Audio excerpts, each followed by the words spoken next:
Hello everyone, আমি শর্মিষ্ঠা। তোমাদের সকলকে অনেক স্বাগত জানাই আমার ইউটিউব চ্যানেল শর্মিষ্ঠা ডেলি ব্লগে। এই মিনি ব্লগটা গতকালকে মানে সানডে দুপুরবেলার রান্নাবান্না তাড়াতাড়ি সেরে নিয়েছিলাম, কারণ আমাদের একটু বেরোনোর কথা ছিল। আমাদের কালকে লাঞ্চের মেনুতে ছিল তেলকই, সেই ফেমাস তেলকই, যেহেতু বললাম সবাই খুব ভালো খায়, সেটা আমি একটু প্যাক করে নিয়েও এসেছিলাম বাড়ির জন্য। হ্যাঁ, আমি আবার চলে এসেছি আমার বাড়িতে, আগরপাড়ায় তাতানের মামা বাড়িতে। ও ভীষণ মজায় ছিল, দেখতেই পাচ্ছ। তাতান যেহেতু এমনিতেও খুব একটা বাইরে বেরোয় না, তাই ও কিন্তু বেরিয়ে বেশ ভালোই এনজয় করছিল।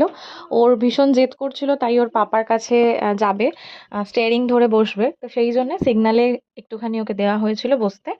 তারপরে আমরা একটু দাঁড়িয়ে গেলাম। যেহেতু অনেকটা পথ এসছি, তো একটু সন্ধেও হয়ে গেছিলো, তো আমাদের একটু খেতে ইচ্ছে হচ্ছিল চাট।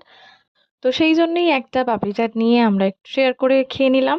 খেয়ে দিয়ে তারপর আবার বাড়ির উদ্দেশ্যে রওনা দিয়েছিলাম। এইভাবেই গেল পুরো সন্ধেটা। তারপর বাড়িতে এসে তো তাতান ওর দাদু দিদুন সবাইকে পেয়ে ভীষণ খুশি।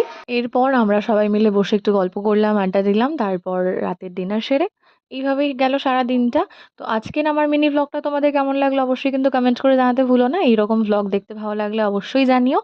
আর আমার চ্যানেলটা যদি সাবস্ক্রাইব না করা থাকে একটু সাবস্ক্রাইব করে দিও। ভিডিওটা ভালো লাগলে একটু লাইক শেয়ার কমেন্ট করো। চেষ্টা করবো আরও এরকম নতুন নতুন ভিডিও বানানোর তোমাদের জন্য। সবাই খুব ভালো থেকো, দেখা হবে নতুন একটা ভিডিওতে। Thank you for watching.